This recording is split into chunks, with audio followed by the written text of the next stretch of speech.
기도 응답을 속히 받는 데 성경 속의 인물들을 통해서 우리 한번 그 원리를 배우려고 합니다. 그거를 나누기 전에 먼저 우리는 두 개의 시간을 갖고 있어요. 두 개의 시간의 개념을 갖고 있습니다. 물리적 시간이 있고 지금 흘러가는 물리적 시간이 있고 그 다음에 하나님의 시간이라는 걸 우리는 두 가지 시간을 갖고 있어요. 그래서 물리적 시간은 우리가 빠르게 할 수도 있고 느리게 할 수도 없잖아요. 빠르게 할 수도 없고 느리게 할 수도 없어요. 물리적 시간은. 그러나 하나님의 시간은 그분의 시간을 빨리 당길 수도 있고 그게 딜레이, 연기도 시킬 수 있다라는 거예요. 오늘 주님께서 말씀할 때 속히 응답하신다 이렇게 말씀하거든요. 그 속히 응답하신다를 할 때 성경에 보면 하나님께서 정해진 시간보다 더 빠른 시간에 하나님의 시간에 역사하는 걸 얘기하거든요. 그런가 하면은 우리가 하나님의 시간을 넘어가가지고 하나님의 시간에 축복을 못 받고 하나님의 시간을 넘어가거나 하나님 시간이 딜레이돼서 하나님의 시간을 못 만나는 사람들도 있다라는 거죠. 그런 면에서 우리는 물리적 시간보다도 하나님의 시간을 만나는 거 이게 굉장히 중요합니다. 하나님의 시간은 결국 우리에게 축복된 시간을 얘기하는 거거든요. 축복된 시간, 종합적인 어떤 해결의 또 축복의 시간이 되는 것을 의미하거든요. 그 하나님의 시간이라는 건 우리가 해결하는 시간이 아니라 하나님이 해결해 주시는 시간이거든요. 근데 이것을 우리가 무엇으로 경험하냐면 기도로 경험하거든요. 기도로. 근데 지난주에도 말씀드렸지만 우리가 신앙사람에서 비효율적인 신앙사라는 사람들이 많고 그 비효율적인 신앙 때문에 그 신앙 행위가 하나님 앞에 복받는 신앙 행위인데도 불구하고 그게 축복으로 나타나지 못하는 것에 대해서 그게 이상하다고 생각하지도 않고 그냥 그게 그저 그렇고 당연하다라고 가는 성도들이 많다라는 게 이게 문제인 거예요. 소자에게 냉수 한 그릇 주는 것도 그분이 다 알고 계셔서 상을 주신다고 그랬는데 소자의 어떤 어린 사람한테 냉수 한 그릇 주는 것도 상을 주시는 하나님이 우리가 그보다 더한 하나님을 기쁘게 하는 신앙 행위를 갖는데 우리가 축복을 헤아려 보지 않는다는 것은 그건 불신앙이면서 동시에 우리가 그런 축복이 오지 않는다면 왜 축복이 오지 않는가에 대해서 살펴보지 않고 습관적으로 하나님이 받으시지 않는 신앙 행위를 해왔기 때문에 그게 해도 안 해도 안 해도 아무런 결과가 안 나오는 이런 신앙사를 하는 거에 대해서 많은 성도들이 그거를 분석하지 않는다라는 거예요. 왜 그럴까? 하나님은 문제가 없는데 약속의 말씀도 분명한데 왜 나는 그렇게 하나님 앞에 하는 이 신앙행위가 왜 뚜렷한 어떤 결과가 없는가에 대해서 그거를 한번 생각해 봐야 되거든요. 분석해보고 그리고 거기에서 하나님의 문제가 없다면 분명히 이것이 하나님을 기쁘시고 축복받을 거라면 그게 오지 않는다면 내게 문제 있다고 생각하고 나를 분석을 해봐야 되는 거거든요. 근데 오늘날 많은 성도분들이 안타깝게도 생각을 안 하고 살아요. 이게 신앙생활의 매너리즘에 빠지고 어떤 타성해졌고 그리고 습관적이 돼버리고 형식이 돼버리다 보니까 이 뒤의 결과를 체크해 보지 않는다는 게 오늘날 성도들의 문제예요. 그러니까 신앙생활이 좀 더 정확한 모든 걸 정확하게 알고 분별하고 더 나아가서 좀 더 세밀한 신앙생활에 대해서 디테일한 세밀한 어떤 결과도 좀 체크하고 발견할 줄 아는 신앙이 돼야 되는데 신앙생활 오래 했는데도 두리뭉실한 거예요. 모든 게. 그리고 결과를 생각 안 해봅니다. 그냥 했다라는 걸로 끝나는 거예요. 응? 난 했어. 예배드렸어. 기도했어. 난 찬양했어. 봉사했어. 하나님이 알아서 하실 거야. 이런 신앙이다 보니까 막연하고 뭔가 이게 하나님이 내가 이렇게 하는 것에 대해서 하나님이 이렇게 역사하셨다. 이게 내가 심고 그분이 거두게 하시고 이게 딱 이게 피드백이 돼야 되는데 이런 것이 없이 그냥 했어. 그러면 그런 성도가 돼. 그 뒤는 그 다음은 어떻게 됐다는 거예요? 뒤를 얘기를 못해. 그 결과를 얘기를 못한다면 내가 볼 때 이 성도는 그냥 하나님을 기대하고 하는 신앙도 아니고 하나님을 신뢰하기 때문에 하는 신앙생활도 하는 게 아니에요. 그냥 하니까 하는 거예요. 그러니까 뒤를 생각 안 하는 거지. 결과를 생각 안 하는 거예요. 그러니까 신앙이 자기가 이게 정말 맞는 거냐, 하나님 앞에 이게 정확하게 딱 맞아떨어지는 신앙이냐, 하나님 보실 때 정말 너는 정말 잘하고 있어, 퍼펙트해, 아주 정확해, 이렇게 그분이 그런 어떤 그런 걸 우리한테 주시면서 그거를 그렇게 하고 있어 라는 거에 대해서 증거를 이렇게 주시는 이거를 발견하고 경험하는 이런 신앙이 돼야 되는데, 이런 거를 전혀 모른다는, 이거를 아예 생각을 안 하고 신앙생활 하니까, 분명히 이게 자기 신앙에 어떤 문제가 있어서 좋은 결과가 나오지 못한다면 그거를 왜 그러는지를 살펴보고 자기가 하나님이 받으시지 못하는, 하나님이 축복을 해줄 수 없는 그 무엇인가를 나 자신의 문제를 발견하고 제거시키는 것이 하나님과 마저 돌아가는 신앙생활을 하는 건데, 이런 걸 안 한단 말이에요. 지금까지 해왔으니까 그냥 하는 거야. 지금까지 내가 해왔던 그 틀대로 그냥 하는 거예요. 맞든 틀리든 그게 신경 안 쓰는 거죠. 하나님이 축복하든 안 하든 그런 것들에 대해서 신경 안 쓰는 거예요. 이것만큼 참 위험한 신앙이 없다라는 거죠. 생각이 없는 신앙. 하나님을 의식해서 하나님이 받으시고 기뻐하실 수 있는 최적의, 아주 최상의 내가 할 수 있는 그 모든 걸 만들어내는, 가면서 그거를 만들어내고 세팅해내는 이런 신앙이 돼야 되는데, 이게 그런 걸 안 한다라는 얘기예요. 그러다 보니까 이게 잘하는 건지 못하는 건지, 주님으로부터 그걸 지적받는 건지 칭찬을 받는 건지, 이걸 할 때 결과가 어떻게 나오는지, 결과가 있는지 없는지, 이런 것에 대해서 전혀 생각을 안 하고 신앙생활을 하다 보니까, 왜 그렇게 많이 신앙생활을 했는데도 왜 그렇게 신앙생활을 안 한 사람과 똑같은 모습이 나오냐고, 왜 똑같은 결과가 나와야 되냐고. 억울하지 않습니까? 죽으라고 정말로 애써서 했는데 왜 그 결과가 안 나타나냐 말이에요. 진짜 안 나타나서 안 나타나는 게 있고, 그분이 나에게 은혜와 축복의 결과를 나타내 주셨는데 그걸 모르고 있는 거죠. 그러면 그걸 모르는 사람은 그 다음에 어떤 하나님을 향한 신앙행위에 대해서 사모함과 감사함과 열정 가지고 하는 게 아니라, 그걸 모르니까 습관적으로 하는 거예요. 하라니까 하고. 그러니까 나중에는 마음 없이 해버려. 마음이 없으니까 결국은 하나님은 마음을 받아서, 우리의 마음을 귀하게 받으셔서 우리의 마음의 태도를 보시고 축복의 양을 결정짓는데 마음이 없는 거예요. 몸뚱이만 있고. 그러니까 충분한 축복이 되지를 못하는 거예요. 우리가 신앙생활에 왜 충분한 축복이 왜 안 옵니까? 왜 신앙행위에서 충분한 축복이 안 되냐고, 늘 모자라고 부족하고, 그런 신앙이고 그런 결과가 된다면 하나님을 오해하고 있는 거죠. 그분은 풍성하게 모든 걸 주시기 원하는데 내가 그렇게 하질 않으니까,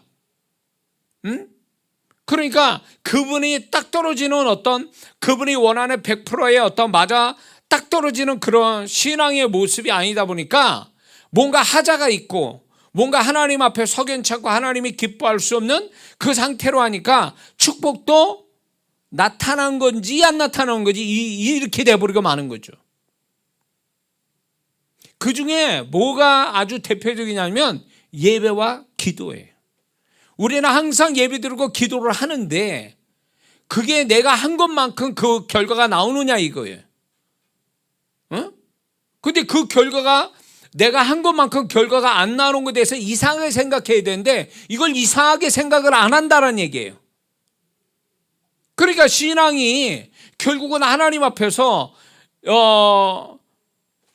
그 신앙이 하나님 앞에 그분이 바라시는 어떤 신앙의 모습을 갖는데 최선을 다하는 그런 모습을 가지면서 계속 뭔가 변화를 주고 거기에 맞춰 세팅된 그분이 원하는 모습으로 세팅된 어떤 신앙행위를 가져야 되는데 그런 걸 안 가진 채 가는 거예요. 응? 그러니까 10년 전에 그 모습이나 10년 후에 그 모습이나 별반 차이가 없다면 이 사람은 분명 문제가 있는 사람이에요. 존재나 신앙행위가 10년 전과 10년 후가 똑같다면 이 사람은 축복이 없기는 마찬가지예요. 잘못된 거예요. 왜? 신앙과 존재라는 것은요, 계속 우리는 그분이 바라시는 대로 계속 변화받아야 되고 그분이 바라는 모습으로 계속 탈바꿈을 해 가야 되는 거거든요. 그게 이제 변화라고 얘기하는 거죠. 그렇게 돼서 내가 그분 앞에 적은 시간을 들여도, 적은 신앙 행위를 들여도 그분이 정말로 흡족하게 받으셔서 그걸로 해서 크게 축복을 해주시는, 이게 하나님의 모습이거든요. 근데 우리는 크게 하고도 나오는 건 쥐꼬리만큼 나오는 거예요, 결과가. 그럼 이게 뭘 얘기하는지를 한번 스스로 생각을 해봐야 되거든요. 응? 그래서 우리 신앙생활이 이제 이렇게 뭔가 이렇게 좀 자기 신이 생각할 때 답답하고 뭔가 결과가 안 나오는 신앙에 대해서 저는 마지막 세대 때 마귀가 믿는 자, 세상 사람도 그렇지만 믿는 자에게서 역사하는 게 뭐냐면 생각을 안 하게 만드는 거예요. 너무 빠르게 세상을 살다 보니까 옛날 크릭 시대라고 그러지만 크릭도 아니에요. 지금은 이게 핸드폰 안에서 모든 게 순간적으로 다 모든 게 되어지는 세상이 되다 보니까 이게 편리한 것이 뭘 가져다 주냐면 사람들을 깊게 생각하는 거를 못하게 만드는 거예요. 즉흥적이고 아주 감각적으로 감정적으로 이렇게 결론을 내버리게 하는 이런 것들이 결국 신앙 안에서도 이게 이제 하나의 위험한 신앙의 모습을 갖고 있는 거죠. 응? 근데 주님은요, 우리로 좀 더 깊게 생각하는 사람이 되기를 바라시는 거거든요. 깊은 생각 속에서 그분이 나한테 주시는 빛 같은 그분의 말씀, 내지는 여러분들 그런 얘기 들어봤습니까? 간증하는 분이라 위대한 크리스찬들이 주님의 한 음성에 한 말씀에 여기에 막 뒤집어져 가지고 인생 바꾸고 존재가 바뀌는, 그게 하루아침에 되는 게 아니에요. 그게 주님의 깊은 어떤 그분과의 깊은 사귐, 내지는 그분의 내가 깊이 생각하는 가운데 그분이 그 속에서 인생 바꾸는 한 말씀 주시고 한 구절이 내게 오는 거지, 그냥 멍하고 있는 데서 아무 생각 없는데 툭 하고 이렇게 오는 게 아니거든요. 그러니까 오늘날 성도분들이 많이 생각을 안 해요. 그러니까 여기서부터 주님과의 주님과의 생각과 이 접속이 되는데 문제가 되는 거예요. 얕은 생각이. 응? 깊은 생각을 가진 데서 주님은 깊은 생각을 갖고 계신데 우리는 항상 얕은 생각 아니면 자기 중심의 생각 이런 것들을 가지고 주님과 접속을 하려니까 이게 안 맞아 떨어지는 거예요. 그러니까 그분의 깊은 어떤 터치를 경험하지 못하는 거예요. 응? 예배를 순서 따라 하는데 거기에 진행하는 데다 관심 있지, 그 속에서 주님과의 어떤 소통, 그분이 나를 깊게 만나주시는 어떤 그런 내가 그런 자세를 갖는다는 게 이게 먼저 돼야 되는데 그런 걸 안 갖는 거죠. 기도할 때도 내가 말하는 데만 신경을 쓰다 보니까 그분이 나에게 말씀하시고 내가 그분을 생각하며 기도하는 가운데 깊은 데서 그분이 깊은 물에 물을 이렇게 기르듯이 정말 그분이 나에게 아주 어떻게 보면 굉장히 축복된 한 말씀 주시는 거를 우리가 받아야 되는 사람인데 그런 거 없이 내가 말하는데 신경 써. 그걸로만 족한 거예요. 내가 말하는데 신경 써. 내가 뭘 했다라는 거에 자꾸 거기다 초점을 두니까 이게 행위로서는 괜찮은 건데 이 사람이 깊은 생각을 갖는 데는 실패한다고 보는 거예요, 이게. 기도를 많이 했다는 사람이 보면은 생각하는 거, 말하는 걸 보면 굉장히 수준이 낮은 사람도 있어요. 기도를 많이 했어. 기도를 많이 하면 자기 기도를 많이 했는데 그 기도 속에서 정말 주님을 만나서 주님으로부터 깨닫는 게 있어가지고 기도를 안 한 사람보다 뭔가 깊은 이야기가 나와야 되는 거 아니에요? 깨달음이? 그런데 기도를 많이 했는데 얘기 들어보면 굉장히 수준이 낮아. 얘기하는 게, 생각하는 게. 그럼 이 사람은 기도를 잘못한 거지. 응? 주님이 그 정도로 그 사람을 그렇게 수준 낮은 데서 상대해 준다는 거예요? 기도를 많이 했으면, 기도를 깊게 했으면 주님이 그런 사람에게 그 수준에 맞는 그분의 어떤 힘 있는 빛 대신 말씀, 그분의 음성을 듣게 돼 있거든요. 그분의 마음을 받게 돼 있고, 그러니까 기도를 많이 한 사람이면 그런 어떤 깊이가 있고 무게감이 있는 거예요. 그래야 그 사람이 정말 기도를 제대로 한 사람이 되는데, 기도를 많이 했는데 사람은 생각은 짧고 얕고, 그리고 얘기를 해보면, 주님에 대해서 얘기를 같이 나눠보면, 또 말씀의 깊이를 물어보면 전혀 대답지 못해요. 깊이 못 들어가요. 내가 볼 때는 이건 기도를 잘못했다고 봐야 돼요. 예배도 순서 따라 하는 그 순서 따라 가는 거기다 초점을 둔 거지, 이게 그 예배의 순서 하나에 깊이 있게 그거를 생각하면서 이제 그 깊이에서 나를 만나주시는, 그 깊이 속에서 만나주시는 그분의 마음, 그분의 음성, 그분의 임재, 이런 것들이 경험이 돼야 되는데, 여기다 초점 두는 게 아니라 흘러가는 과정에다 자꾸 초점을 두니까 깊이가 없는 거죠. 그 신앙이 오래 했다는데, 신앙에도 오래 가졌다는데 사람은 너무 수준이 낮아. 이거는 내가 볼 때에 이거는 신앙생활 잘못했다고 봐요. 저는. 그분이 만약에 10년짜리가 1년짜리하고 동일한 수준이 다르면 10년짜리는 잘못하고 있는 거예요, 지금. 1년짜리보다 10배는 더 했다는 얘기 아니에요. 하나님 앞에 신앙 행위를. 그러면 10배만큼 깊이가 있어야지. 10배만큼 깊이가 있는 가운데 그분의 만남이 있고, 그분으로 주신 깨달음이 있고, 그분이 주시는 마음도 있고, 이런 것들이 그 사람이 그걸 받아야 되는데, 그게 없다면 1년짜리나 10년짜리나 뭔 차이가 있어요? 이게 문제인 거지. 그러니까 오늘날 마귀가 믿는 자를 열심히 하라는 게 몸뚱이 가지고, 그러나 생각은 하지 말라는 거예요. 생각하지 말라는 거예요. 이 생각이 짧은 거를, 짧은 생각, 얕은 생각이 결국 신앙생활을 열심히 했지만 생각이 짧으니까 죄가 들어오거나 마귀가 유혹이 들어오거나 세상물이 들어오면 휘청휘청 되는 거예요. 이 짧은 생각에 그걸 대응을 못하는 거예요. 그 짧은 생각 때문에. 그러니까 사람을 말하면 삐쩍 말라가지고 바람 불어도 휘청휘청 되는 사람과 똑같은 거예요. 뭔가 이렇게 자기를 우리의 영적인 어떤 적들에 대해서 그걸 단단하게 이겨낼 수 있는 깊이가 있어야 되는데 그게 없는 거예요. 그러니까 조금만 유혹받고 조금만 죄가 들어오고 조금만 사단의 역사가 있고 세상물이 들어오면 거기에 못 이기는 거예요. 그냥 거기서 왔다 갔다 휘청휘청 되는 거죠.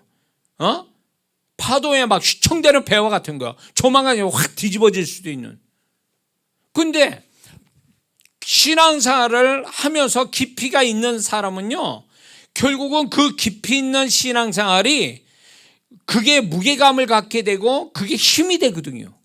그러니까 이런 사람은 흔들림이 없단 말이에요. 죄가 유혹하고 사단이 역사하고 그리고 세상물이 막 나한테 역사하려고 막 이렇게 저렇게 역사해도 전혀 흔들림 없이 주님을 섬기고 살아가는데 정말로 정말 제대로 섬기는데, 이렇게 못한다.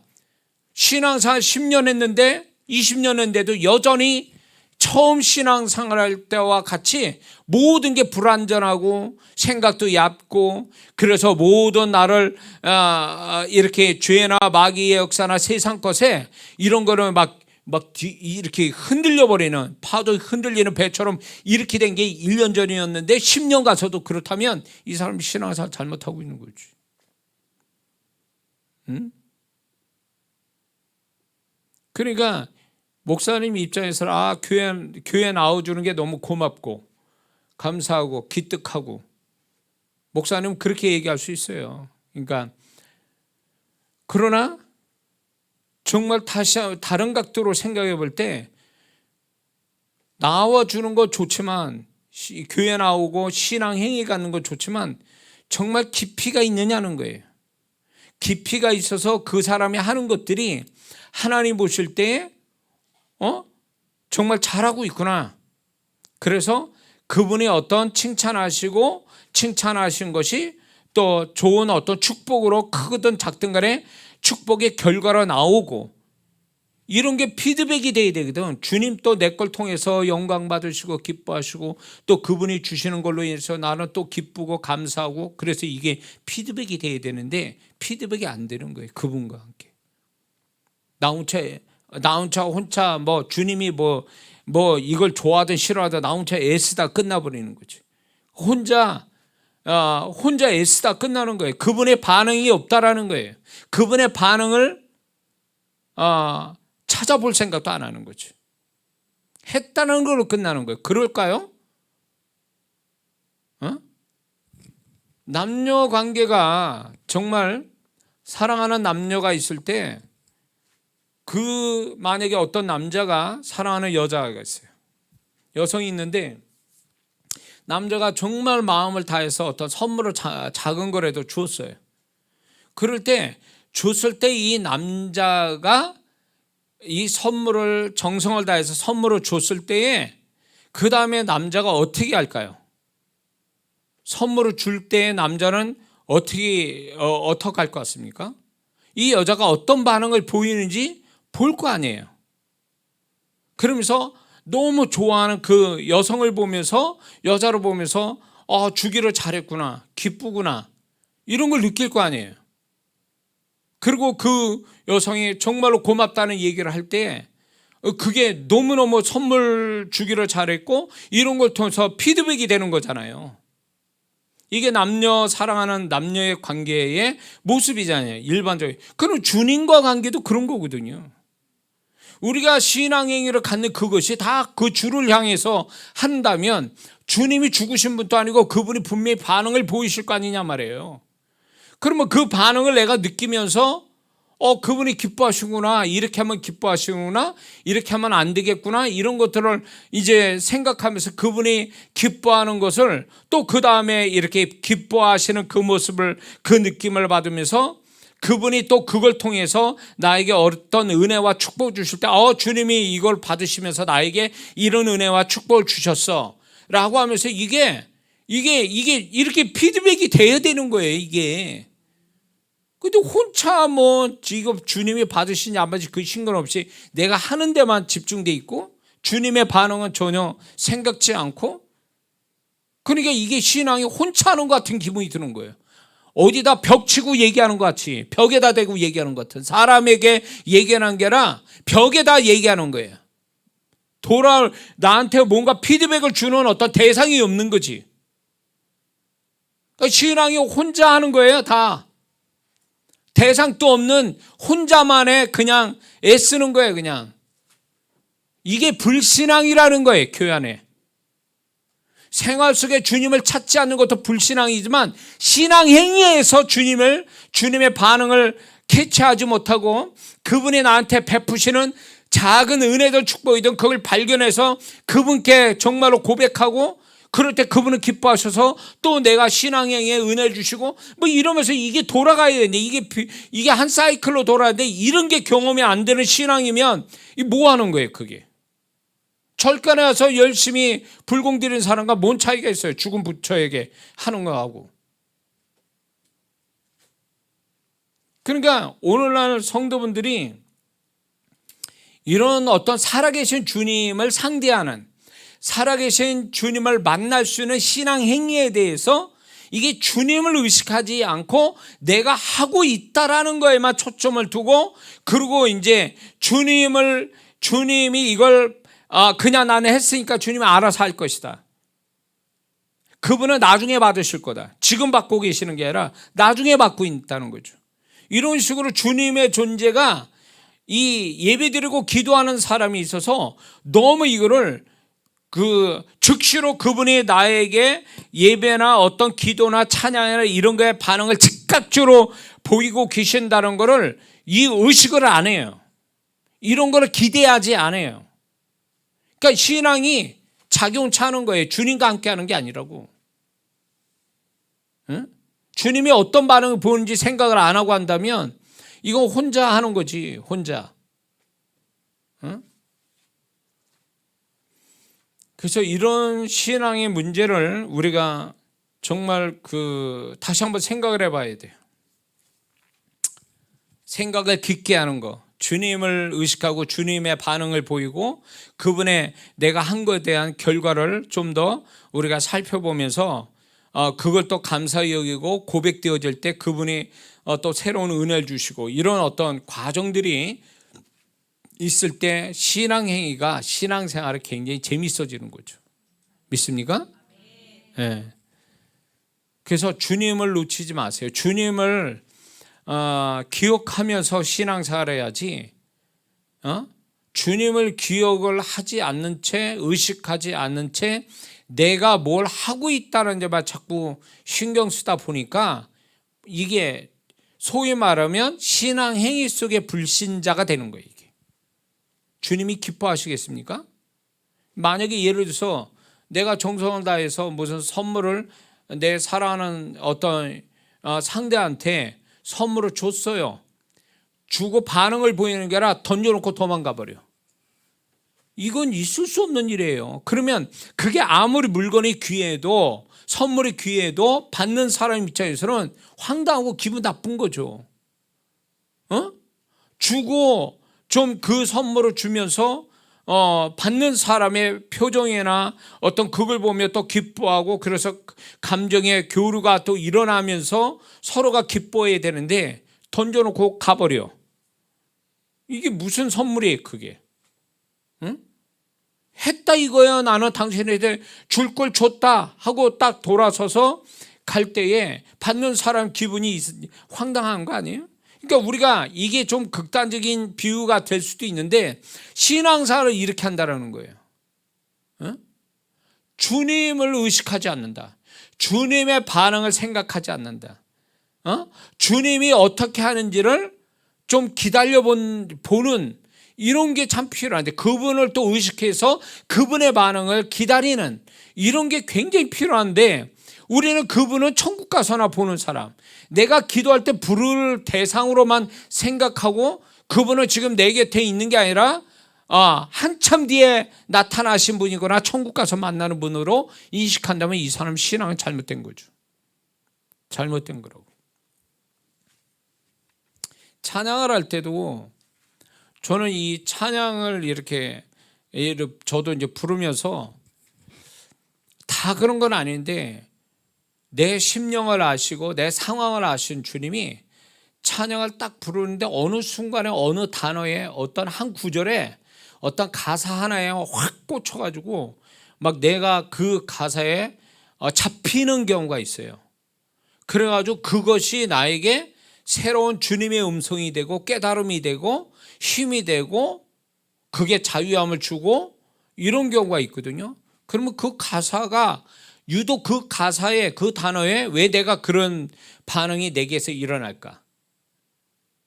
내가 이런 가사의 풍성한 감성 때문에 내가 스스로 그런 감성 때문에 그렇게 반응이 나올 것 같습니까? 아니요. 주님이 그 가사, 그 찬양의 가사를 통해서 나를 만나주고 계시는 거거든요. 그분이 나에게 말씀하고 있는 거고, 그 구절, 그 가사 하나로 나를 알아주시고 나를 치유하시고 나를 세워주시고 나를 축복하시려는 그분의 만남이거든요. 그게 근데 그렇게 여러분들이 그런 마음에서 찬양에서 그분을 만나고 기도에서 그분 만나고 예배 속에서 그분을 만나고 이런 것들 말씀 속에서 그분을 만나고 이런 것들이 우리가 아주 일상생활처럼 돼야 되는데 이게 일상생활이 아니라 이벤트식으로 나타나는 거예요. 내가 심각하게 고민할 때 뭔가 하나님의 축복을 간절히 구할 때 요때 잠깐 어떤 성령의 역사로 인해서 그거 가지고 굉장하게 만난 것처럼 굉장한 것처럼 생각하지만 그거는 내가 볼 때 건강한 신앙은 아니라고 봐요. 그분은 이벤트식으로 우리를 만나주시는 게 아니잖아요. 일상생활에서 만나주시는 거잖아요. 이스라엘 백성이 광야 생활할 때 그 하나님의 임재는요 일상생활이었다고요. 이벤트로 나타난 분이 아니었다고요. 근데 우리는 어느새 모르게 그분의 경험하는 거를 이벤트식으로 경험이 돼가지고 그걸 자랑스럽게 얘기하거든요. 간증처럼. 그거는요 그분을 만나는 게 쉬게 하니까 그렇게 된 거예요. 근데 이게 정상은 아니거든. 주님은 얼마든지 우리가 마음 열고 그분을 사모하면 네가 나를 만나고자 한다면 내가 만나준다는 말씀인데 우리가 그분을 만날 수 있는 그런 마음만 있다면 그분의 아주 다양한 방법으로 나를 엄청나게 만나주시거든요. 근데 그런 게 일상생활이 돼서 그분으로 충만해가지고 나는 나와 세상 강구롭고 구속한 주님만 보이고 느끼고 들리더라. 이렇게 돼야 이게 신앙 아니냐 말이에요. 근데 우리는 그분이 일상생활에서 늘 만나지는 주님이 아니라 나의 평범한 신앙생활 속에서 만나지는 주님이 아니라 이벤트식으로 만나주는 주님, 극적으로만. 저는 그런 관념 별로 좋아하지 않아요. 이런 걸 쫓아서 이런 걸 사모하는 성도들이 있어요. 일상에서 주님을 만나서 경험되는 소소한 아주 작은 그분의 만남을 이거는 별것도 아니고 시시하게 여기고 이건 아무것도 아닌 것처럼 생각하는 성도들이 있거든요. 이게 진짜 신앙생활 하는 건데 이게. 근데 이런 거는 아무것도 아니고 크게 이벤트식으로 문제가 있을 때 큰 축복받을 때 주님이 그렇게 나타나가지고 역사하는 건 그걸 굉장히 자기가 잘하는 것처럼 그걸 자랑처럼 간증하는 분들이 있다면 이건 심각하게 잘못된 거죠. 그러면 그런 사람들이 그렇게 간증해 보면요 뭐가 있냐면 일상에서 소소하게 주님 만나는 건 이거는 아무것도 아닌 것처럼 취급하는 거죠. 이게 진짜인데 이게 진짜거든요. 그분은 일상에서 같이 함께 하시려고 우리와 함께 하시는 분이지 이벤트식으로 만나려고 오시는 분이 아니거든요. 근데 우리는 왜 자꾸 주님을 난 주님 못 만납니다. 내가 죄도 많고 기도도 안 해서요. 아니 그분이 언제 내가 선할 때 구원시킨 주님이에요? 그분이 나를 은혜로 내가 죄인 될 때 나를 만나주셔서 구원시켜 주신 분이에요. 그러면 구원받은 다음에도 내가 부족할지라도 내가 문제가 있어도요 내가 그분을 찾고자 하는 마음이 있으면 그분은 나를 만나주시게 돼 있거든요. 그 은혜의 주님을 왜 우리는 그 주님을 만나는 거에 대해서 관심을 안 갖고 그걸 중요하다 생각하지 않고 오직 내가 하고 있는 거에 대한 그것만 들여다보고 그게 잘하는 것처럼 그런데 신경 써가지고 주님을 놓치고 사는 사람이 얼마나 많냐 말이에요. 그러니까 주님을 만나서 주님 걸로 채워져야 우리가 만족한 영혼이 되고 온전한 영혼이 되는데 우리는 그런 경험을 안 한단 말이에요. 내 행위에만 치우치다 보니까. 그러니까 교회는 열심히 다녀. 근데 영혼은 엉망이야. 라우디게 교인처럼. 왜 그럴까? 주님을 경험하지 않는 거예요. 왜 하나님께 받으시는 신앙 행위 가지면서 영혼의 엉망이 될 이유가 뭐가 있냔 말이에요. 주님을 놓쳤기 때문에 그런 거예요. 주님을 놓쳤기 때문에. 예배를 그렇게 많이 드리고 찬양 많이 하고 그렇게 기도 많이 하는 사람 보면 어떤 때는 그 영혼이 주님으로 충만해야 될 영혼이 아주 뼈다구만 이렇게 자기 영혼만 그냥 라우디게아 교인처럼 영혼이 엉망인 상태로 신앙생활을 하는 사람이 있어요. 교회생활을 하는 사람. 응? 그러니까 이게 영혼을, 사람들이 자기 영혼을 서로가 다 보온다면 기겁할 걸 기겁한다고. 응? 저 같은 이렇게 영안이 열린 사람이 이렇게 보기는 하지만 정말 서로가 다 자기의 영혼을 영안 열어서 다 보게 된다면 기겁할 거야. 아주 까무러친다고. 응? 이게 내가 멀쩡하니까 지금 잘하고 있는 것 같지만 사실은요, 우리는요, 행위가 아니라 주님을 만나야 되는 거예요. 신앙 행위를 통해서 온전케 하시는 주님을 만나야 되는 거예요.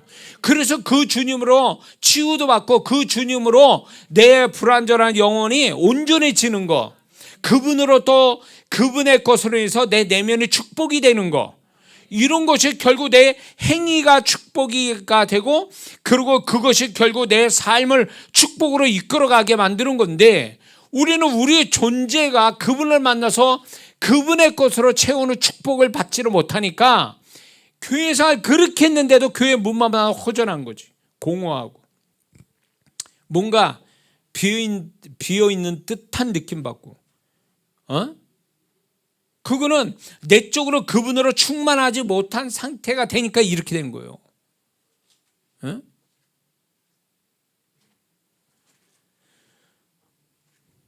제사장이 구약에 대제사장 또 1년에 한 번씩 지성소로 들어가서 하나님 만나잖아요. 지성소에서 하나님을 만나잖아요. 그때는 제사장만 들어갔잖아요. 그들의 특권이었단 말이에요. 일반 유대인들은, 이스라엘 백성 거기를 못 들어갔다고. 근데 예수님이 십자가에 죽으심으로 말미암아 지성소가 찢어짐으로 지성소가 이제 더 이상 존재하지 않고 누구나 다 그분을 만날 수 있는 특권을 우리에게 주셨잖아요. 그러면 그분의 그 지성소에서 구약에서 그 하나님을 만났던 그 축복이 우리에게도 그분을 찾으면 그분 안에, 우리가 지성소 안에 들어가 있는 것처럼 그분을 경험할 수 있고 그분의 것으로 덧입혀지는 축복을 받는데, 왜 이거 우리를 놓치고 가냐 그 얘기예요. 그리고 오로지 구약의 성도처럼 행위에만 치우치는, 그거는 신앙에 문제가 있죠. 응? 우리가 신앙사를 열심히 해가지고 그 열심한 끝이 결국은 뭐로 남아야 되냐면, 우리 존재가 새로워지고 더 수준 높은 존재가 되는 것이 신앙생활의 결국 결과로 그게 나와야 되거든요. 우리 존재가 좋아지는 거. 존재가 좋아지면 결국은 우리가 하는 게 다 축복이 되는 거예요. 존재값이 높으면 그 사람이 하는 것들이 다 그 존재값에 맞춰 축복이 오게 돼 있거든요. 그러니까 우리가 지금 하나님 앞에 하고 있는 이 신앙 행위들이 결국은 다 나의 어떤 존재값을 높이는, 다시 말해서 내 내면값을 높이는 것이 수단이 신앙 행위라는 거예요. 그래서 우리 내면이 수준이 높아질 때 내가 하는 것들이 다 그분의 은혜와 축복이 따르게 돼 있는 거죠. 그러자고 신앙생활하는 거예요. 그러자고. 이해가 되시죠? 이해가 많이 흘러갔습니다. 자, 그래서 우리가 좀 더 효과적인 신앙생활을 하는 게 필요하다. 근데 오늘 또 이제 본문에 주님이 속히 응답하신다. 기도에 속히 응답하신다. 이 속히 응답하신다니까 그분의 시간보다 좀 빠르게 주실 수도 있다라는 걸 계시해 주는 거잖아요. 그렇다면 우리가 이제 오늘 이제 우리가 나눠질 게 이제 기도인데, 기도에서 내가 예상보다 더 빠르게 그분이 응답해 주시는 그분의 은혜를 받으려면 분명히 그럴 만한 이유가 있을 거라는 거죠. 그분이 그렇게 응답해 주실 때는. 그래서 그거를 좀 우리가 성경 속에 인물을 통해서 오늘은 우리가 배우려고 하는 거죠. 어떻게 해서 성경에 보면 우리가 다 아는 인물들의 그 사람들 속에 기도가 자기 생각한 것보다 훨씬 빠르게 응답이 오는 사건들이 성경에 있거든요. 그걸 우리가 왜 그렇게 하나님은 그 사람보다 더 속히 응답해 주시는 그 이유가 뭐냐? 이거는 불변의 법칙이에요. 이렇게 우리도 그 사람의 가지는 그 하나님이 속히 응답해 주는 그 원리를 우리가 안다면, 그 원리대로 살면 그부터 분명히 우리에게 속히 응답하신다는 거죠. 그래서 지난주에는 결국은 기도가 속히 응답되는데 존재값을 높이는 것이 결정적이다, 핵심적이다. 그리고 이제 오늘부터는 이제 성경의 인물을 통해서 원리를 배우려고 하는 거죠. 그렇다면 첫 번째 다 아는 것처럼 히스기야 왕의 이야기를 합니다. 열왕기 하 20장에 우리가 다 아는 것처럼 히스기야 왕은 이사야를 통해서 죽음을 예고받죠.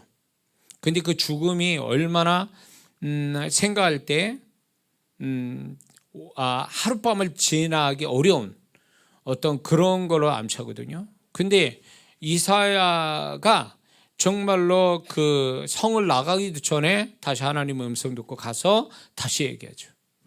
그래서 히스기야 왕이 15년의 생명 연장을 받고 아수로부터 구원받는 역사가 두 가지가 오죠. 근데 여기서 히스기야 왕이 기도했는데 성 밖으로 이사야가 성 밖에 나가기 전에 그 일이 벌어졌다면 적어도 최소한 30분 정도라고 생각해 봐야죠. 그냥 우리가 생각해 볼 때. 그러면 기도하자마자 거의 동시에 하나님이 새로운 어떤 그분의 뜻을 바꿔가면서 응답을 해 주시는 장면이 나오는 거거든요. 이게 얼마나 놀라운 거예요. 나중에 얘기하겠지만 하나님이 작정했는데 그 작정한 거를 그 사람이 하나님 앞에 어떤 태도를 취함으로 인해서 하나님이 작정한 걸 바꾸시는 장면도 나오고 그 사건들이 또 나오거든요. 그 정도의 기도의 능력이 있는 사람, 이게 우리가 그렇게 돼야 되겠죠. 자, 그렇다면 왜 히스기야 왕의 이 기도가 속히 응답됐냐? 히스기야 왕도 놀랐을 거예요. 기도가 1시간도 안 됐는데 이사야가 와서 딴소리 또 하니까 이게 뭐냐 말이지. 애들 장난하는 것도 아니고. 근데 분명한 것은 하나님이 그렇게 또 번복하셔서 히스기야 왕을 축복하는데 이 원리가 있어요. 빠르게 속히 이 히스기야의 왕의 기도가 응답되는 세 가지 원리가 있습니다. 이 속에는 첫 번째는 뭐냐면 히스기야 왕은 아주 정확한 때 기도를 했다는 거예요. 기도해야 될 정확한 시간에 기도했다는 거죠. 이사야가 간 다음에 하룻밤도 아니고 바로 즉시로 기도했다는 거죠. 이게 아주 우리가 이게 간단한 얘기인 것 같아도 많은 사람들이 기도 응답을 왜 정시에 못 받느냐, 왜 기도 응답이 딜레이 되냐, 왜 기도 응답이 안 나타나냐 할 때 그 시작점이 뭐냐면 기도의 시작을 놓쳤기 때문에 그런 거예요. 하나님은 분명히 이 사람을 한 달 전에부터 기도시키기를 원하셨어요. 근데 이 사람이 한 달 지난 다음에 기도를 해버리니까 한 달이 딜레이 된 거죠. 늦게 기도를 시작하니까 하나님이 응답을 주시려고 하는 시간을 지나가 버리는 거예요. 응답이 없는 거예요. 그러니까. 그래서 저도 그렇고 많은 제가 이 기도에 대해서 이제 많은 성도들한테 가르칠 때도 기도의 시작점을 잡는 게 제일 중요하다고 그랬어요. 봄에 씨 뿌려야 될 사람이 여름에 씨 뿌리면 의미가 없어요. 같은 수고에서도 그거는 열매를 못 볼 수도 있다는 거예요. 수고만 하고. 그것처럼 하나님 앞에 정확하게 기도할 때를 잡고 기도를 해야 된다는 거예요. 이게 기도가 속히 응답되는 하나의 중요한 히스기야 왕에서 우리에게 하나의 원리를 주신 거예요. 응? 만약에 히스기야 왕이 조금만 더 늦췄으면 어떻게 됐을까요? 그랬으면 울고 난리를 치고 그러면서 좀 나중에 기도하지 이랬으면 히스기야 왕은 그날 밤으로 하나님이 그 생명을 걷어가실 수도 있었다라는 거죠. 근데 가자마자 하나님 앞에 정확하게 기도를 시작했기 때문에 하나님이 이사야를 통해서 다시금 번복하여 새로운 기도 응답을 주시게 된 거죠. 그래서 하나님은요, 성령께서 이 사람을 정말로 하나님께서 기도 응답을 주시려고 작정하셨다면 어느 시점에 가서 성령님을 통해서 기도의 시작을 알려주신다는 거예요. 그래서 그때 사람들이 이제 어떤 문제가 있다 그러면 하나님께서 문제가 있든 없든 간에 뭔가 하나님이 이 사람의 믿음의 분량을 아시고 응답을 어느 시점에서 정확하게 이 사람한테 응답을 하시겠다면 하나님은 마음에 기도할 마음을 부어주시는 거예요. 성령님을 통해서. 그래서 이런 거 경험해 봤습니까? 평소보다 내가 기도를 더 하고 싶네? 더 기도가 되네? 기도 안 했던 사람은 이상하게 그날부터는 기도가 막 그냥 되는 거예요. 그냥 기도하는 거예요. 근데 뭘 기도할지도 모른 채 기도하는 사람이 있는가 하면 혹시 하나님이 이걸 기도시키는가 하고 기도하는 사람이 있어요. 그것이 사실은 기도시키는 거예요. 내가 기도하는 게 아니라 성령이 기도를 시킨 거예요. 왜? 응답을 정확한 시간에 응답을 주시려고 기도를 시키는 거예요. 근데 많은 사람이 이게 성령님이 나를 기도시키는구나. 이렇게 영적인 사람은 이렇게 깨닫는데 육적인 사람은 기도를 시키는데도 불구하고 다음에 하지 뭐 친구 만날 때고 뭐 일도 있고 뭐 다음에 하지 이런 식으로 기도의 시간을 넘어가는 거예요. 그러니까 분명히 하나님 그때부터 기도를 해야 정확한 시간에 응답되는데 그때는 게을러서 딴 일 보느냐고 기도를 안 하는 거지. 그렇게 되면 정확한 시간에 응답을 못 받거나 딜레이 되거나 이렇게 가버리고 마는 거예요. 기도에도 기도의 수고가 결말이 없는 거죠. 제가 이제 교회 바깥에 사역을 2003년 3월부터 이제 교회 바깥에 부흥 사역을 시작했는데 그 이전에 거의 1년 동안을 그분이 기도를 얼마나 많이 시켰는지 몰라요. 근데 저는 그때만 해도 1시간 30분에서 1시간 기도하는 게 제일 잘하는 거 하루에. 기도할 힘도 없고 기도할 목표도 없고 그랬어요. 목사가. 너무 무기력하고 기도를 해야 되는데 뭘 가지고 기도할지 모르는 그렇게 막막한 그때였거든요. 그런데 어느 날 이제 성령 사역을 나도 이제 배우러 이제 어떻게 이렇게 다녔다가 갔다 왔는데 기도가 막 굉장히 하고 싶은 거예요. 나도 모르게. 그래서 제가 기도를 막 하루에 3시간 했다, 6시간 했다, 8시간 했다, 금식하면 16시간 했다. 이 기도가 나도 모르게 기도가 그렇게 되는 거예요. 기도가 재밌고 기도가 깊이 몰입이 되고 그래서 우리 박 목사 아내한테도 나 이게 미쳤나 봐. 왜 내가 이렇게 하는지 내 정신이 아니라고 기도하는 걸. 제가 그런 얘기한 거를 기억해요. 그러니까 내가 막 이렇게 막 의지적으로 막 기도한 게 아니라 기도가 되는 거예요, 그냥. 근데 지금 돌이켜보면 성령님이 기도를 그 시점부터 기도를 시킨 거예요. 만약에 내가 그때 기도를 하지 않고 게으르고 딴 생각하고 안 하고 그랬으면 2003년 3월에 하나님이 나를 교회 바깥에 부흥 사역을 하게 하시는 걸 어쩌면 2003년이 지나가도 안 됐을지도 몰라요. 기도로 준비되지 않았으니까.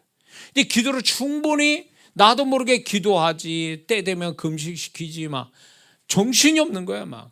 그렇게 기도를 시켜놓고 전혀 모르는 분한테 부흥회를 해달라고 서울의 어떤 장로교에 거기를 집회를 가게 된 거예요. 가게서 집회를 하는데 나는 평상시대로 하고 있었거든요. 근데 이제 거기에 참여한 분들이 성령이 임하시면서 뒤집어지면서 이렇게 장의자에 앉았는데 그분들이 이제 내가 강렬하게 성령의 임재가 오니까 불 받으라고 막 그러니까 그 성도들이 막 밑으로 막 내려가는 거예요. 밑으로 옆으로 떨어지고 막 이러면서 제일 놀란 거 나 자신이 제일 놀랐어요. 왜냐면 나는 그런 경험이 없었거든. 과거에도 없었고 근데 그 일이 막 벌어지는 거예요. 근데 그분들은 내가 늘 그렇게 하는 목사인 줄 알아. 근데 아니거든요. 전 처음이거든 그게. 근데 저 자신도 막 놀랐는데 이게 세상에 예수 믿는 사람은 우연이라는 게 없거든요. 제가 이렇게 막 진짜 정말 내가 놀랄 정도로 이 사역하게 된 거는 그동안 거의 1년 동안 기도를 엄청 하는 가운데 이게 여기서 쏟아져 나온 거예요. 만약에 기도를 안 했으면 어쩔 뻔했을까라는 생각을 갖고 있는 거죠. 그러니까 기도를 시키니까 결국 하나님이 이 부흥에 나가면서 역사가 시작이 된 거죠. 그때부터 막 난리가 난 거죠. 그때부터 거기에 은혜를 받고 저한테 이제 주님이 저를 통해서 고침받은 목사님 한 분이 또 전라도에 막 그냥 한 목회자만 한 100명을 모아 주셔서 거기서 또 난리가 났죠. 예, 그러고 나서 막 정신없이 사역이 시작됐는데 결국은 뭐가 있었냐면 기도를 해왔기 때문에 하나님 기도를 시켰기 때문에 결국은 그 기도의 결말이 그런 식으로 나타난 거예요. 그러니까 저는 히스기야 왕을 이걸 보면서 내가 죽겠으니까 지금 기도한다 그 차원이 아니라 여기선 중요한 게 아주 정확한 때에 기도했다. 하나님이 원하시는 기도의 때를 놓치지 않았다는 게 중요한 거예요. 그래서 여러분들이 하나님의 마음 주실 때 기도를 마음껏 해야 돼요. 그리고 기도를 할 때도 여러분들이 기도를 할 때 하나님이 기도의 양도 그분이 정하시거든요. 근데 이런 경우가 있어요. 나는 평상시에 30분밖에 못해. 근데 성령님은 기도를 1시간 시킨단 말이에요. 그러면 30분을 더해서 1시간을 해야 이 사람이 기도 양이 차는 거고 이 기도 양이 결국 새로운 하나님의 역사를 가져오게 되거든요. 근데 보통 이래요. 난 30분 기도하니까 30분만 하고 끝내야지. 이런 식으로 자기 마음대로 기도의 때를 자기 마음대로 정하고 기도 양도 자기가 정하고 이러니까 기도는 했는데 결과가 석연치 않아. 역사가 와야 될 때 안 해. 왜 그러냐? 기도 때 시작할 때도 놓쳤고 기도 양도 자기 마음대로 정하고 이러니까 이게 안 되는 거예요. 저는 그때 기도를 막 진짜 엄청 하고 있을 때 이제 본교장 한 6개월은 그렇게 하니까 막 금식도 하고 막 이렇게 했는데 그 이후로는 그렇게 한 적이 없어요. 제가 시작점이니까 그분이 막 단단하게 저를 훈련시키는 기도로. 그러니까 여러분들이 이런 경험할 그런 마음이 들어온다면 그거 놓치지 마세요. 뭐냐면 내가 하고 싶어 하는 게 아니라 그냥 돼. 기도가 돼. 기도를 누가 막 자꾸 하라고 밀어붙이는 것 같아. 그럼 그거 놓치지 말고 해야 돼요. 다른 거 손 놓고 그냥 그렇게만 아무 생각 없어도 그냥 하는 거예요. 그만한 이유가 있어. 그분이 그렇게 기도시킬 때는. 그러니까 우리가 기도의 때와 기도의 양을 내가 정하지 말고 그분이 정하신 대로 한다면 반드시 속히 응답하신 축복을 받게 될 줄 믿습니다. 두 번째는 이 히스기야 왕을 통해서 기도의 원리를 좀 배운다면 속히 응답되는 게 그가 열왕기 하 18장에 가보면 그는 이 20장에서 뭐라 하냐면 자기의 지난날의 선한 행실을 기억해달라고 그래요. 이 선한 행실이 18장에 보면 그가 왕이 된 다음에 산당을 없애고 정말 하나님을 섬기는 어떤 그걸 개혁하거든요. 그걸 하나님이 기억해달라는 거예요. 그런데 이 히스기야 왕이 속히 응답받는 배경의 하나가 바로 이거예요. 지난날의 선한 행실. 이게 하나님이 이거를 기억해 주셨다라는 거예요. 하나님이 히스기야 왕을 속히 기도에 응답하셨다는 건 이런 거예요. 히스기야 왕이 어쩌면 그날 밤에 하나님 생명을 데려갈 수 있었는데 그가 하나님 정확한 때에 기도를 하니까 하나님이 그 생명을 정한 그 시간 안에 이 사람을 살리는 역사가 온 거죠. 원래 정해진 시간이 있었는데 그 전에 기도 때문에 살려주신 거죠. 그러니까 속히 응답하신 거죠. 죽은 다음에 살린 게 아니라 이 사람이 죽을 때를 앞서 먼저 하나님이 살린다는 말씀을 하시고 그의 생명을 연장시켜 주신 거죠. 저는 이런 분도 봤어요. 제가 2번 경험했는데 이제 저는 이 죽음에 관한 사역이 저도 모르게 그게 왔어요. 은사처럼. 근데 어느 분은 이분은 반드시 이 시간에 죽을 것 같다. 하나님 데려가실 것 같다. 그러면 분명히 그 시간에 하나님이 데려가시는데 어떤 성도는요. 분명히 이 사람은 죽음은 이 시간인데 딜레이 시켜서 하루든 이틀이든 이거를 연장시켜서 그때 데려가신다고요. 원래 데려가는 시간에서 하루 이틀을 늦추는 그런 예언을 제가 받은 적이 있거든요. 왜 그럴까? 왜 그렇게 하실까? 랄 때 이유가 있어요. 그분은 그게 뭐냐면 이 영혼을 구원시키기 위해서 죽음을 한 이틀, 하루 이틀을 연장시킨 거예요. 그렇지 않으면 이분이 좀 더 어떤 분은요, 이분은 하나님이 데려가시려고 하는 그 시간보다 1년을 늦추는 그것도 있었어요. 이 사람은 1년 전에 하나님이 데려가기로 작정한 사람이에요. 근데 하나님이 1년을 연장시킨다는 거예요. 왜 그런가 했더니 나중에 다 얘기를 들어보니까 이분이 살아서 1년 동안 생명 끝나는 시간에서 연장받아 1년 되는 그 시간 동안 하나님 앞에 기도할 것이 있었던 거예요. 자녀를 위한 기도, 뭔가 하나님이 그분이 상 받을 일 내지는 기도로 통해서 도움을 줘야 될 일들이 있어서 1년을 연장시켜 주신 거예요. 그리고 1년 후에 그분이 기도를 충분히 다한 다음에 생명을 데려가시는 그 일도 있었다고요. 그러니까 하나님은 이게 생명을 정한, 우리가 하나님이 정한 시간에 1초도 우리는 연기를 시킬 수 없잖아요. 그런데 하나님은 그 생명까지도 그거를 히스기야 왕처럼 연장시켜 주시기 위해서 미리 그 죽음의 시간 직전에 와서 그의 생명을 15년 연장시켜 준 축복을 주시죠. 그런 하나님이시거든요. 먼저 와서 그의 죽음도 면하게 하시는 그분의 손길이 있는 거거든요. 근데 그게 결국은 뭐냐면 히스기야 왕이 두 번째가 하나님의 그 기도를 받으셔서 이제 15년 연장을 시켜주는 그 배경이 지난날의 선한 행실이에요.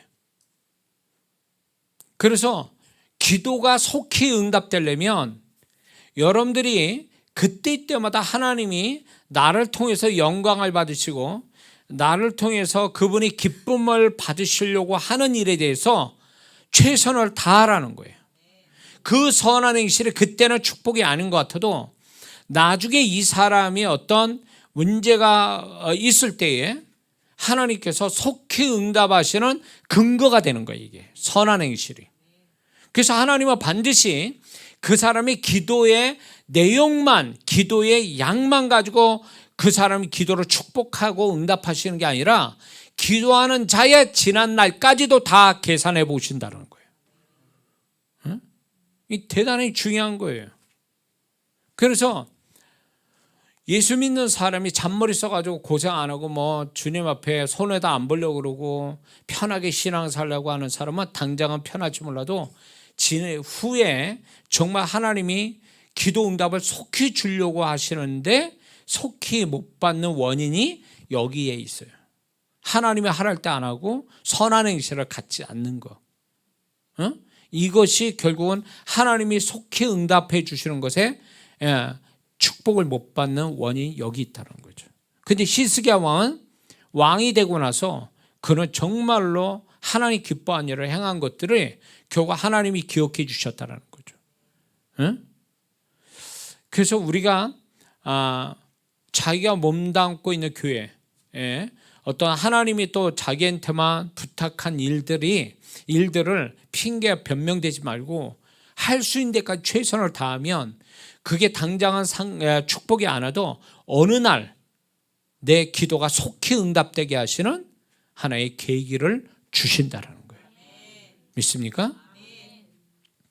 저는 우리 교회가 이제 건축을 지금 이제 하기 위해서 건축 헌금을 지금 잘 하나님의 은혜 가운데 진행이 되고 있거든요. 건축 헌금을 드린 분들이 감동받아서 헌금을 이렇게 하고 계시는데 저는 이게 우연이 아니라고 봐요. 우리 교회에 등록된 성도보다도 훨씬 더 많은 유튜브 성도분들이 헌금을 하니까 그거는 우연이 아니고 지난날에 제가 다른 성도는 몰라도 제가 지난날에 건축에 관한 다른 사람보다 훨씬 많은 학생 때부터 건축하는 교회 있었죠. 신학교 다닐 때 건축하고 있었죠. 제가 딴 교회 다닐 때. 그리고 또 뭐 우리 친구가 더 개척할 때 그걸 돕고 그런 일들이 다 맞아요. 또 가니까 이제 건축 중에 있었던 교회 가서 집회를 해서 그 교회가 건축을 완공하고 이런 사역들을 쭉 해온 하나님 앞에 하는 것들이 그때는 저는 왜 하나님 저를 통해서 저 교회가 건축하게 만드시고, 저는 지난날에 제가 물질로뿐만 아니라 몸으로 떼어서 건축을 하게 하신 것들이 왜 나는 우리 교회에 그런 일이 없습니까? 왜 나한테 왜 그런 건축의 축복을 안 주십니까? 너무 어떤 때 마음이 상심이 됐던 적이 있어요. 근데 하나님 앞에 한 것은 그분은 항상 기억하고, 그분 앞에서 그분은 잊지 않고 제가 한 거를 기억하고 계시더라고요. 그러더니 결국 저는 제 나이가 이렇게 됐고, 이게 마지막 저의 생애에서 마지막 하나님 주시는 어떤 은혜라고 보거든요, 건축이. 저는 이게 될 거라고 좀 믿습니다.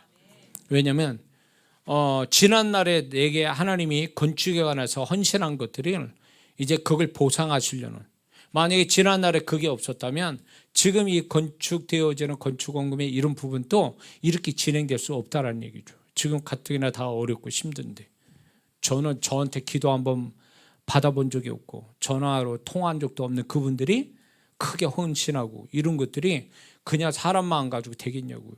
근데 하나님은 그게 결국은 제가 주님 앞에 지난날에 행한 것들에 대한 하나님이 이런 식으로 축복하시고, 또 그분은 그분대로 축복해 주시기 위해서 그렇다고 좀 믿습니다. 그러니까 기회를 주실 때 하나님은 어떤 식으로 그분을 기쁘게 하고 그분을 영화롭게 할 수 있는 기회를 주실 때 그거 잔머리 쓰지 말고 하라는 거예요, 그냥. 그러면 어느 날 내가 정말 필요할 때, 그분의 축복과 손길이 필요할 때 속히 응답하시는 계기가 된다는 거죠. 히스기야 왕의 법칙은 바로 그겁니다. 자, 세 번째는요, 히스기야 왕에서 여기서 우리가 알 수 있는 기도가 속히 응답되는 배경에는 히스기야 왕이 기도를 했을 때에 살려달라고 이렇게 얘기하는 그 이야기에 누구나 다 그렇게 기도하죠. 그런데 그 기도를 하나님이 응답하신 이유가 뭐였냐면, 그 당시 아수르 왕으로부터 구원을 하나님이, 히스기야 왕이 기도한 내용이 아니잖아요. 이게 아수르가 그 당시에 강대국이었는데 예루살렘에 포위돼가지고 지금 죽게 생겼거든요. 근데 하나님은 아수르에서 구원시킨다는 약속을 해주세요. 그리고 실제로 아수르가 자체적으로 망하게 되거든요. 하나님의 역사로 인해서 18방이 죽습니다. 하룻밤 사이에. 하나님의 역사가 온 거예요. 그런데 어떻게 이런 일이 벌어질 수 있을까? 왜 히스기야 왕 그거 기도를 안 했는데, 그 부분을 기도했는데 이런 것까지 하나님이 이런 것을 하나님이 기도 안 했는데 왜 이런 역사가 올까라고 할 때, 하나님은 히스기야 왕의 마음을 알았었던 거예요. 마음의 동기, 기도를 왜 살려달라고 하는 기도의 마음의 동기를 알고 계셨어요. 그게 뭐냐면, 자기가 왕으로서 죽으면 이 예루살렘의 사람들, 예루살렘에 있는 사람들이 다 잡혀서 노예로, 죽든가 노예로 팔려나갈 수 있는 상황이 되는 거거든요. 왕이 죽어버리면. 그러니까 이 히스기야 왕은 살려달라는 게 자기 하나 목숨 살려달라는 게 아니고, 자기가 살아야 지금 아수르에 포위된 이 지금 위기가 있는 예루살렘에 있는 자기 백성들이 살 길이 열리기 때문에 자기가 살아서 뭔가를 해야, 그래서 살려달라는 것에 대해서 하나님은 히스기야의 왕의 이 마음의 동기를 아시고, 구하지 않았어도 하나님이 그 근심된, 살고 싶어하는 그 원인이 된 아수르를 하나님이 없애버린다. 거기에서 구원시키겠다 약속을 주신 거예요. 그래서 이 동기가 굉장히 중요한 거죠. 자기 직무를 감당해서 왕으로서의 자기 백성을 살리기 위해서 자기를 살아야 될 이유를 얘기한 거죠, 하나님 앞에. 그래서 우리가 히스기야 왕이 이 기도의 법칙에서 우리가 정말 왜 하나님 나를 왜 이 축복을 하시는지에 대해서, 하나님 제 마음의 동기는 이겁니다, 감동스러운 마음의 동기를 가지고 기도한다면 그 사람 기도 속히 응답받습니다. 근데 그 기도를 해야 되는, 기도를 하는데 응답을 주시는 하나님이, 너 네 기도에 응답하면 뭐 할래? 그 다음에 라고 물어보실 때에 또 정말 하나님 감동시킬 만한 대답이 있어야 되거든요. 근데 많은 성도분들이, 제가 사역할 때도 그렇지만 많은 성도분들이 기도 응답만 바라지 그 기도 응답 받은 다음에 어떻게 할 것인가에 대해서 물으면 자세히 얘기하는 분, 자신 있게 얘기하는 분들이 그렇게 많지는 않다는 얘기죠. 그거는 결국 뭐예요? 응답만을 바란 거지, 응답에 그 다음에 왜 이걸 응답받아야 되는지에 대한 하나님 앞에 자신 있게 말하는 그게 없다면 이 사람은 다시 한번 자기가 왜 기도하는지를 생각해 봐야 된다는 거죠. 근데 히스기야 왕은 정확하게 자신 있게 얘기한 거예요. 살려달라고.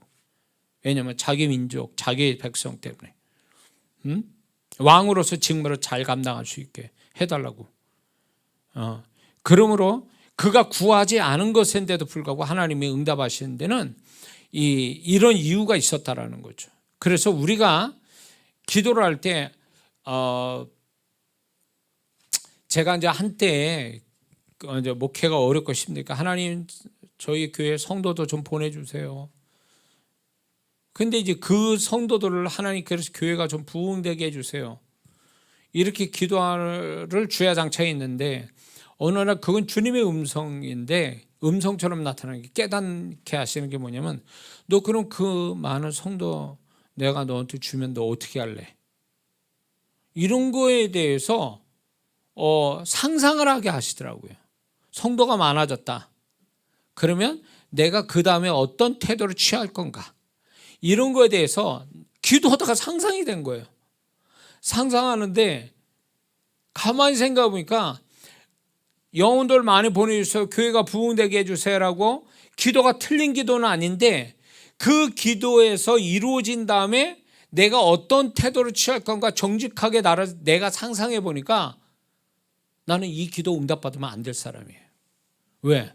내가 나를 아니까 분명히 난 타락할 것 같거든. 이렇게 했다가는 이거 응답 주셨다가는 지금보다도 하나님에 대해서 게을르고 그리고 간절하지도 않을 거고 그리고 이렇게 저렇게 더 죄를 질 것 같고 이렇게 되니까 이거 응답받으면 더 망할 사람 같은 거예요, 내가.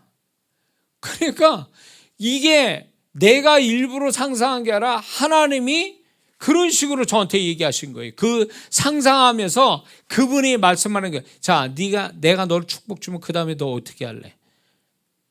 그러면서 솔직히 내가 그 다음에 벌어질 것을 상상하며 내 모습을 생각하니까 이게 진짜 부흥한 다음에 우리 교회가 부흥한 다음에 내가 망할 사람이 될 것 같은, 하나님께 버림받을 것 같은 이 생각이 나가지고 기도를 안 했어요. 진짜로.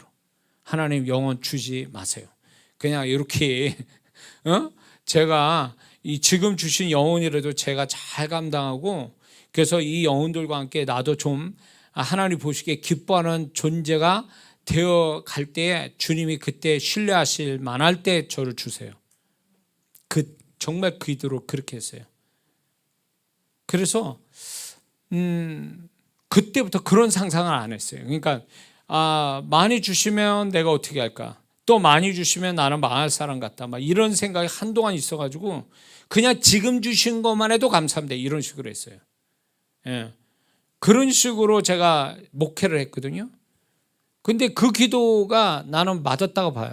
만약에 정말 그때 내가 원하는 대로 주셨다면 지금보다 더 형편없는 목사가 됐을 거라고 봐요. 그래서 여러분들도 만약에 하나님 이 기도 응답해 주세요 라고만 기도할 게 아니라 응답을 주신 다음에 나는 어떻게 할 건가, 나는 어떤 모습일까를 미리 상상해 볼 때에 과연 이 응답을 잘 관리하고 하나님 기뻐하는 대로 내가 잘 감당할 수 있는가, 교회도 열심히 나오고 하나님 잘 섬길 수 있는가 라는 거에서 자기 자신을 이렇게 솔직하게 한번 대답해야 된다는 거예요. 그래서 그게 정말 내가 솔직하게 나는 이렇게 응답을 주셔도 난 변질되거나 타락하지 않고 오히려 주님을 잘 섬길 거야 라고 한다면 이 사람은 합격이에요. 이건 하나님 분명히 이 사람의 기도에 속히 응답하신다는 거죠. 히스기야 왕이 왜 그렇게 살려달라고 했는지를 이미 하나님은 이미 알고 계셨던 거예요. 그 마음의 동기를. 그러니까 응답을 주셨고, 그리고 근데 이제 히스기야 왕이 어떻게 됐습니까? 응답을 주신 다음에 그 응답을 받은 다음에 이 히스기야 왕은 교만해지고 바벨론 사신들한테 자기 자랑하고 있죠. 그러고 나서 역대합니까? 거기에 가서는 이제 하나님께서 이 히스기야 왕이 은혜를 갚지 않았다. 교만하여 은혜를 갚지 않았다. 이렇게 하나님은 쓰고 계시거든요. 그러니까 결국 이 히스기야 왕은 응답받은 다음에 그 다음에 자신이 어떻게 할 건지에 대해서는 생각 안 해본 사람이에요. 그렇기 때문에 이게 히스기야 왕의 치명적인 문제가 되는 거죠. 그래서 우리가 기도가 속히 응답되려면 내 마음의 동기가 확실해야 되고, 그리고 응답받은 다음에 변질되지 않고 오히려 하나님께 잘한다는 것을 미리 지금부터 다짐하고 하나님께 고백되지 않으면 기도가 속히 응답받기는 어렵다라는 것을 우리는 알아야 될 줄 믿습니다. 자, 은혜가 되십니까? 자, 한 사람만 더 얘기하고 마치겠습니다. 한 사람은 우리가 다 아는 솔로몬 왕이에요. 솔로몬 왕 통해서 기도가 속히 응답받는 원리를 준비하려고 합니다. 열왕기 상에 가보면 3장에 가보면 솔로몬 왕이 이제 하나님께 이제 축복받는 장면이 나오죠. 근데 지혜를 달라고 그러죠. 그런데 부와 영광을 같이 갖게 되죠. 근데 그러면 솔로몬이 속히 자기가 구하지 않은 것까지 받고 속히 응답받는 배우가 뭐가 있냐, 배경이 뭐냐 할 때 이게 아주 우리한테 중요하다 봅니다. 그냥은 주신 게 아니잖아요. 분명히 이유가 있잖아요. 우리는 모든 게 하나님이 우리를 축복하시거나 속히 응답할 때는 그만한 이유가 있는 거예요. 그런데 그 이유를 성경의 인물을 통해서 우리가 배우는 거죠. 자, 솔로몬은 뭐가 있습니까? 첫 번째 우리가 다 아는 것처럼 1,000번제를 드리는, 1,000번을 드릴 제사를 한 번에 드리는, 그게 재산이 많아서가 아니라 그만큼 3절에 열왕기상 3장 3절에 가보면 솔로몬이 여호와를 사랑하였다 이런 말을 하고 있거든요. 하나님이 그걸 기록해 놓으셨어요. 그건 결국 뭐냐면 1,000번제 드리는 이 솔로몬 왕이 1,000번제가 그냥 자기 자랑하는 게 아니라 하나님을 사랑하기 때문에 그 사랑의 표현으로 1,000번제를 드린 거거든요. 그거를 하나님이 기쁘게 받으신 거예요. 그래서 우리가 이런 게 있습니다. 하나님께 정말 기도가 속히 응답받기 위해서 하나님을 감동시키는, 기도 가운데 하나님을 감동시키는 헌신, 이게 있다면 기도가 속히 응답받는다는 거예요. 그래서 여러분에게 기도만 하는 성도가 있어요. 기도만 하는. 근데 이 사람은 기도의 비밀을 몰라서 그래요. 기도만 양이 많다고 해서 응답을 받는 게 아니라 기도를 속히 받는 비결이 여기에 여러 성경 속의 인물을 통해서 얘기하는데 이 솔로몬이 바로 그거예요. 우리가 하나님께 속히 응답받기 위해서 그 기도하는 과정 속에 하나님이 기뻐하고 감동받으실 헌신을 함께 하는 거예요. 그러면 기도가 속히 응답받는 거예요. 그래서 이제 많은 성도분한테 믿음이 된다면 그 얘기를 하죠. 기도만 할 게 아니고 그게 응답이 빨리 오려면 어떤 행위를 가져라. 하나님 기뻐하는 행위. 뭐 물질이든 아니면 어떤 믿음의 행위든 어떤 행위를 가지라는 거죠. 어떤 분은 이런 게 있어요. 몸이 아파.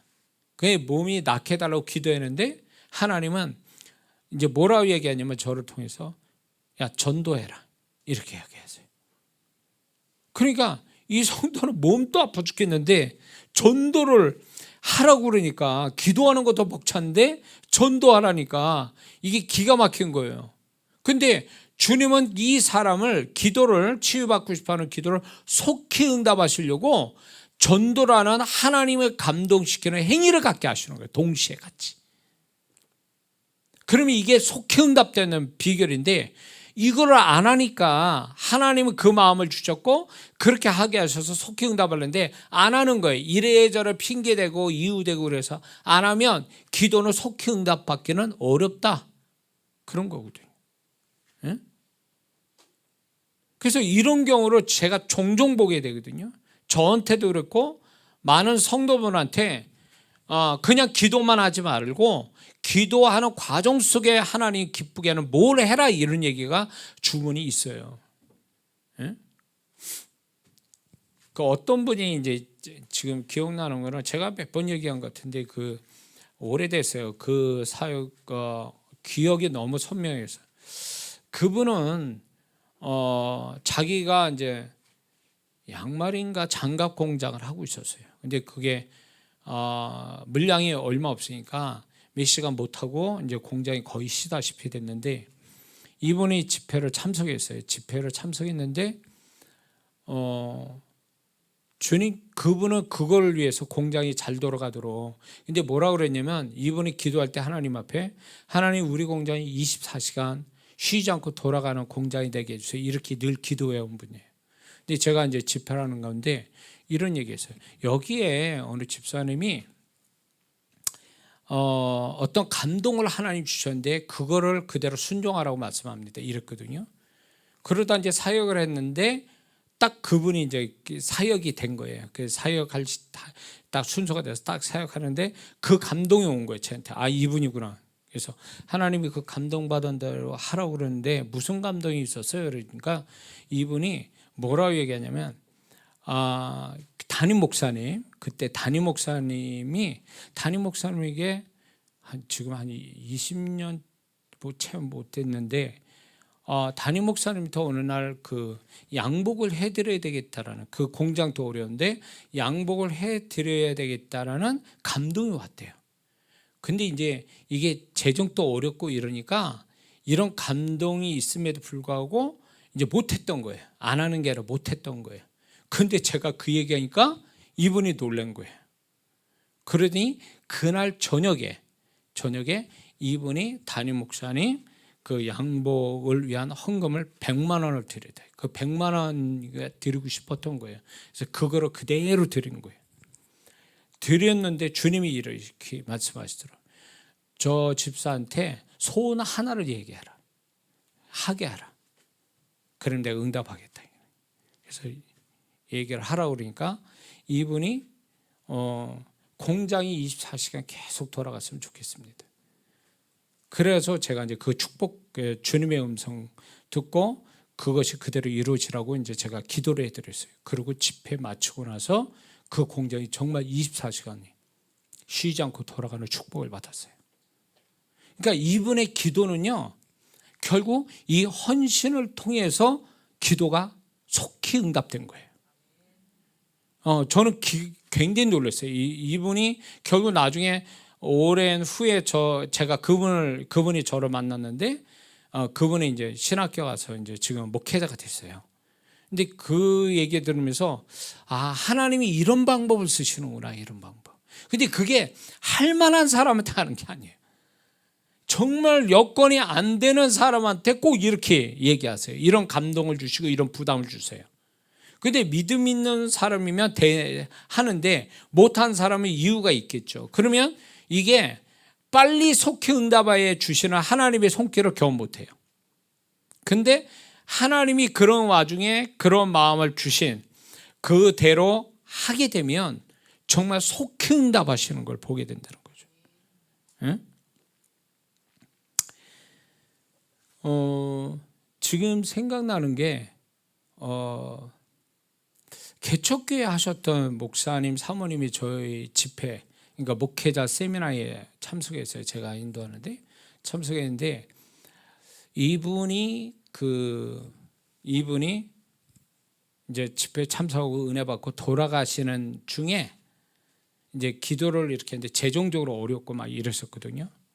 근데 이제 이분이 이제 그런 가운데 돌아가는데 하나님이 감동을 주시는 거예요.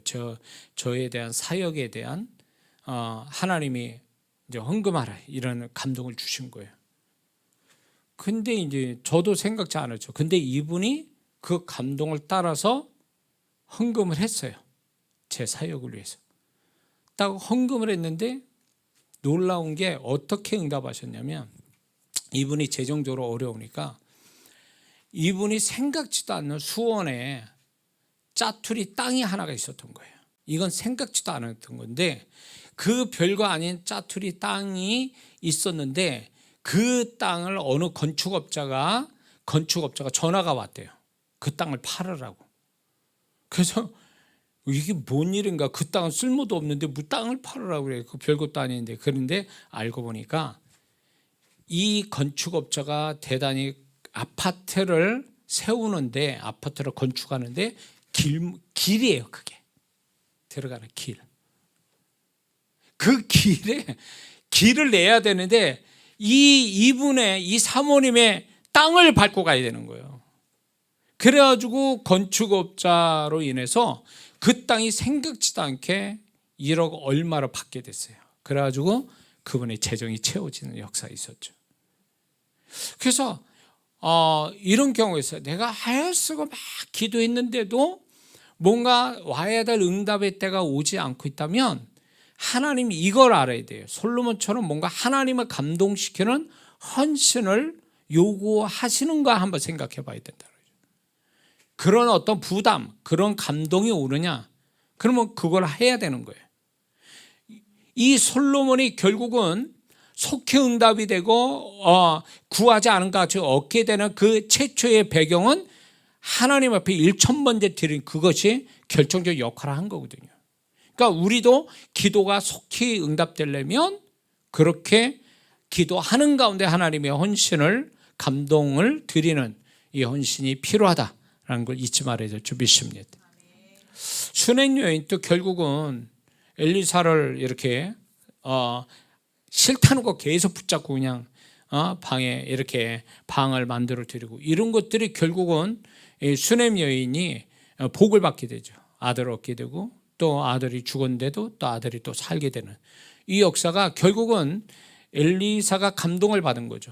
그것이 결국은 그 헌신이 결국 아들을 얻고 아들을 또 살리는 역사를 가져오게 된 거죠. 그러니까 이런 감동을 시키는, 하나님을 감동을 드릴 수 있는 뭔 어떤 행위가 있을 때에 기도가 속히 응답받는다. 그리고 솔로몬의 두 번째, 왜 속히 응답받는 그 두 번째는 주님께 구하는 것이 주님이 바랬던 말을 했기 때문에 주님이 지혜를 주고 싶어 했는데 솔로몬이 지혜를 달라고 딱 그러니까 이게 주의 마음에 맞은지라 그렇거든요. 그러니까 그분의 마음에 딱 맞아떨어지는 말을 하게 되면 그게 기도를 속히 응답받는 비결이 된다는 거죠. 그러니까 우리가 이걸 통해서 알 수 있는 게, 기도를 이렇게 소위 말하면 주님이 기뻐할 수도 없고, 야, 그 기도가 아니야, 그런 식으로 기도하는 게 아니야 라고 하는데 주야장차 자기 원하는 기도만 막 해가지고 응답도 안 오는 기도를 막 그렇게 하는 성도들도 가끔가다 있어요. 그건 뭐냐면 주님이 어떤 기도를 원하는지를 알고 그 기도를 할 수 있는 솔로몬처럼 수정이 돼서, 기도가 수정돼서 딱 그분이 원하는 기도를 딱 해야 이제 그 기도가 속히 응답되는데, 이 기도를 안 하는 거예요. 자기 원하는 대로만 기도하니까 이게 하나님이 좋아하시는지 싫어하는지 기뻐 받으시는지 아닌지 이거 구분을 못하고 막 말이 나오는 대로 생각나는 대로 막 해버리니까 하나님은 응답을 안 하시는 거죠. 근데 이 솔로몬은 정확하게 기도한 거예요. 정확하게. 이게 우리에게도 있어야 된다는 거죠. 우리에게도. 그리고 이제 솔로몬이 속히 기도가 응답받는 원리가 세 번째가 히스기야 왕하고 비슷해요. 왜 솔로몬이 지혜를 달라고 그랬을까요? 분명히 솔로몬이 얘기하고 있죠. 자기 백성이 올바르게 판단할 수 있도록 자기 왕의 직무를 감당하기 위해서 지혜를 달라고 그런 거거든요. 근데 왜 이걸 얘기하냐? 솔로몬이 왜 얘기하냐면, 솔로몬은 왕의 신분이 자기가 아버지가 왕이기 때문에 자기가 저절로 왕이겠다는 생각하는 게 아니라 하나님이 은혜로 나를 왕으로 세웠다라고 생각한 거예요. 그 하나님이 은혜로 받은 이 왕의 신분을 잘 쓰기 위해서 지혜를 달라고 그랬던 거예요. 그러니까 자기 직무를 충실하기 위한 기도 제목이었던 거죠. 그게 주님을 감동시킨 거예요. 그 하나님을. 그러니까 우리가 기도할 때 그 나라와 그 일을 구하는, 그러니까 소위 말해서 자기 이기적으로 자기를 위한 기도가 아니라 이게 누군가를 위한, 공동체를 위한 이런 기도를 하는 자라면 하나님의 그 사람의 그 기도의 동기가 그렇고 그 기도가 자기를 위한 이기적인 게 아니라 정말 하나님이 원하는 또 다른 사람 위한, 공동체를 위한 이런 기도를 하는 거라면 기도를 속히 응답하신다는 거죠. 믿습니까? 그래서 우리가 지금 이 두 사람을 통해서 우리가 기도가 속히 응답되는 원리를 우리가 보게 되는데, 히스기야 왕이나 솔로몬 왕은 분명한 건 공통점이 있죠. 그 마음의 동기가 확실하다는 거죠. 그래서 우리가 기도할 때 내 마음의 동기가 정말 하나님을 감동시킬 수 있는 동기로 기도하는가, 그리고 그 기도를 응답받으면 나는 하나님의 기대만큼의 응답받고도 하나님 기대만큼 할 수 있는 사람인가를 생각해 본다면 기도는 빨리 우리 모두가 응답받는 축복을 보게 될 줄 믿습니다. 여기까지 하겠습니다. 기도합니다.